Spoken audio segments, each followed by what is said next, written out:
Not only this time of the year is beautiful, but also tech is unveiled every day.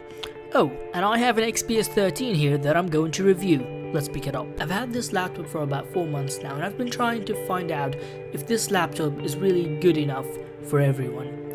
And spoiler alert, it's really good, but it has some issues. So this is the Dell XPS 13 9350, the late 2015 model. This is running an i5 Skylake processor and 8GB of RAM and 128GB of storage and a non-touch screen. I was too excited for this review that I forgot my things downstairs. Anyway, let's continue. So on the left we have a power port, a Type-C USB, and a normal USB 3.0 port, and a headphone jack that we may no longer take for granted, and finally this button that shows you the charge on the device, which is supposed to be convenient, however it is very hard to kind of press. Now on the right we've got an SD card slot and another USB 3.0. Now the problem with the SD card slot is that the SD card sticks out and does not go all in, which could be annoying for some people who use an SD card to expand their storage. Now in the box you only really have 2 booklets and the laptop and the charger. Now the box is really durable. I've used it for about 2 months as a window stand for my broken window. And also another thing is that I've done an unboxing that you can check in the link somewhere on the video. So for the next part of this video, we'll take this unsuspecting casual with his overpriced flagship and his wearable that does not make any sense and who just happens to have a big white light on his face, and put him in a new environment with the Dell XPS 13 and mark his discoveries and explorations as he explores the Dell XPS 13's beautiful design.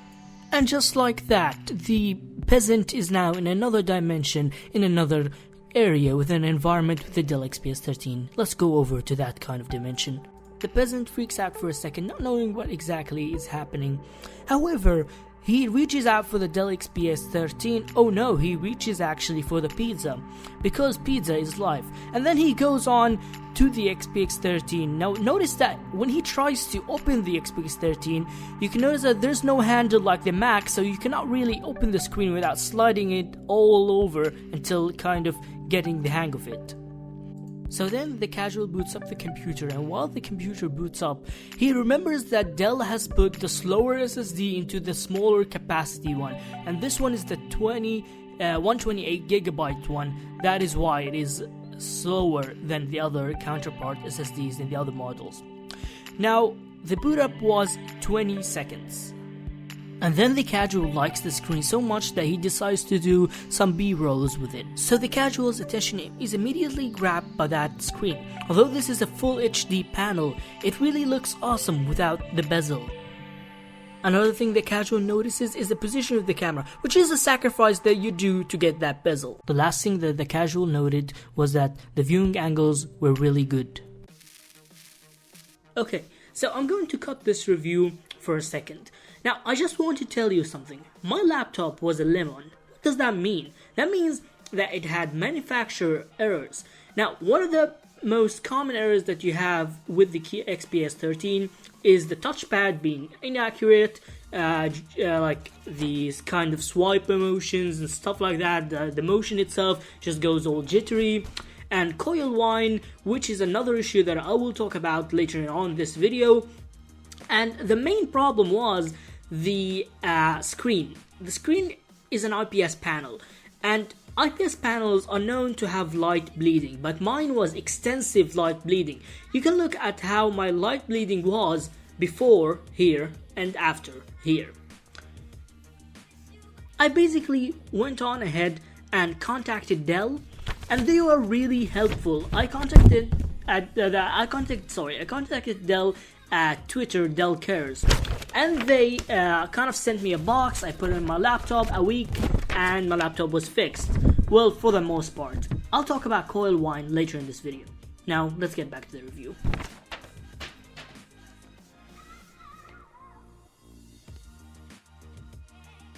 The palm rest is really comfortable. Now it's supposed to be real carbon fiber according to Dell. Now the only problem I would say with this material is that it gets dirty really fast, so you really cannot have this awesome product clean. So before I sent in the laptop, the touchpad was bad. The gestures were really bad. They never almost worked. Even when they did work, they worked the opposite way. They had a mind of their own. Now, after I received the laptop, the touchpad was much better. I don't think I remember any case of it being misbehaving after I sent in the laptop. Now, the keyboard is a different story. It's really a great keyboard. It's one of those keyboards that really makes you want to type. You just want to type on the keyboard, anything, gibberish, anything. You just want it to type. However, the travel space isn't that long. I mean, I'm coming from a MacBook Pro 2009, which I used more than any other laptop, and that had great travel space. But then again, you can't really compare a bulky 2009 MacBook to a 2015 Ultrabook. I really think that it's just a matter of preference and getting used to it. I know travel space is good, but this keyboard, the way it's compact, the whole device structure is really good. Now you've also got backlight lighting on the keyboard. You've got two different levels you could choose from. As for bloatware, you really don't have much stuff on there. Now you have a couple of Dell apps, that some of them are useful, some of them just take up space. And the thing that I really hate though is the included McAfee antivirus. It is really terrible. That's why I have it turned off. So next thing we're gonna do is pop this baby open. Oh no, I'm joking. Now, if I did have the right screwdrivers, I might have done that. And if I did want to upgrade my SSD, which could be a future video. Now, things that you could upgrade here are the SSD, you could change the Wi-Fi card, you could change the battery. Now, there's this info plate back here that basically hides everything, your product key and stuff like that, which really looks kind of cool and minimal.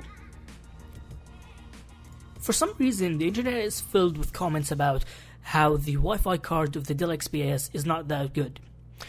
I'm not sure I agree with that or disagree, because I've never really felt a difference.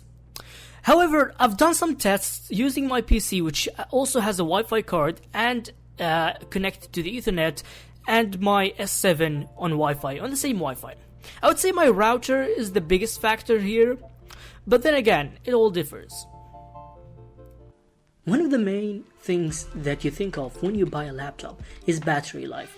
And you think about battery life because a laptop is supposed to have really good battery life, and this laptop is really no exception. It has a magnificent battery life, and I say magnificent because it really is magnificent. I can use this laptop for 2 days. Now, of course, 2 days, that means I watch anime, I browse some PDFs, I go through websites, and I could get up to like 7 or 8 hours. And probably if you lower the brightness down and stretch the battery settings, you could get up to 8 or 9. Now, I've used something that's called Battery Report in Windows 10. Something new. I only heard about it like recently. And I generated some of the reports over some of my usages. So you can check them down in the description, and you can kind of go through the info yourself and see my balance and my usage and how the battery fared. As for the audio, it sounds loud. Now, I'm not an audiophile, so I really can't go into detail, but I think it sounds kind of accurate. Now, there is a mode in the Dell settings to raise it up to movies or music. Now, putting it on music would make it more natural. As for movies, the sound gets distorted because it gets higher. Now, if you don't know what coil whine is, just check the description for a sample of coil whine. Now, coil whine is definitely existent and you can hear it in a quiet room. According to Dell, this issue should be fixed by the end of this year. Now, this is the slower drive as I said earlier, but the speed is also very acceptable. As for the device general performance, this is something I really shouldn't speak about, because the device is really stable, cool, fast, and never slows down. Now, of course, if you're opening Photoshop and another processing app, it would slow down a bit, but that's it. This is not a gaming laptop, but for the sake of this review, I gave it a run with GTA 5 using low settings. This is the result.